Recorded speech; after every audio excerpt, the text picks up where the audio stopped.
Shells with broccoli rabe pancetta is one of those pasta dishes with big flavor. And the first one is the broccoli rabe. What I did was I chopped it up in big pieces and blanched it for 2 minutes. You don't want to overcook it, otherwise it's going to get too soggy and it turns brown. This is a really classic Italian vegetable. And strangely, isn't even related to broccoli. But it's got great flavor, a little more bitter. And here's the trick in this dish. I'm going to save the water, and I'm going to cook the pasta in exactly the same water. So I've got 1 pound of large shells. I'm just going to pour them in.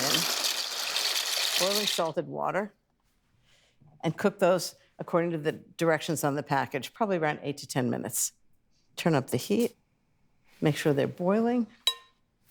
Just give it a stir. I'm using shells for this dish because I love that the pancetta and the broccoli rabe get caught in that little opening in the shells.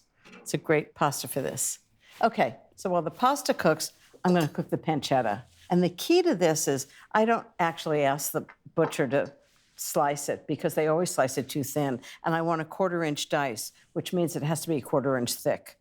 So I just do it myself. So just do a nice dice. I'm going to cook the pancetta in a saute pan. Then when the pasta and the broccoli rabe are all cooked, they're going to all cook together in the saute pan. Pancetta is really Italian bacon, but it's a little smokier. Just think it has more flavor. Just delicious. Okay, I'm going to put this in. So that's a 1/2 pound of pancetta. Just going to cook that until the fat is rendered and starts to brown. It's going to take about 8 minutes to brown. Look how gorgeous this pancetta is. It's perfectly cooked, nice and crispy. Okay, I'm going to add 2 cloves of minced garlic. I'm just going to put it right in with the pancetta, just for a minute, just until you can smell it. You don't want it to burn. And some hot red pepper flakes. Give it a little heat. Remember, I said this isn't boring.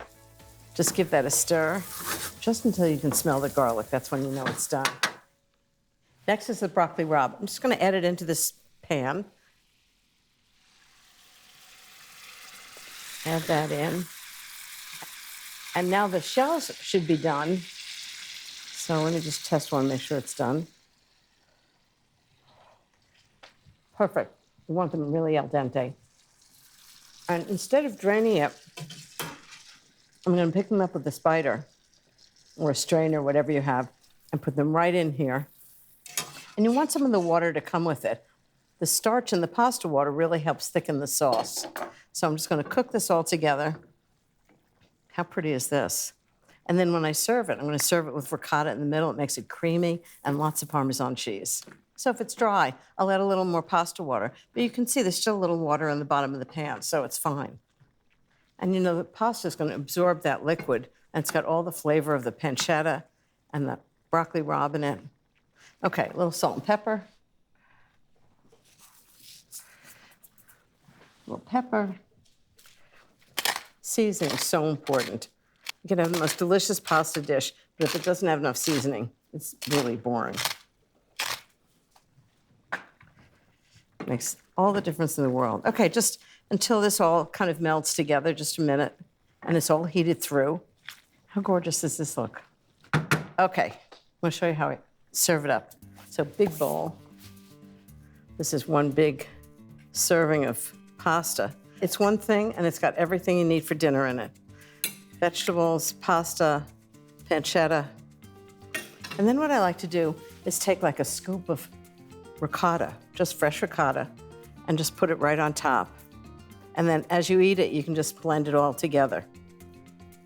Kind of that hot and cold thing, creamy, and you have to have Parmesan cheese, lots of Parmesan, right around. And that is what I would call a weeknight dinner. It's really satisfying, it's really comforting. Bad day at the office, this will solve all your problems.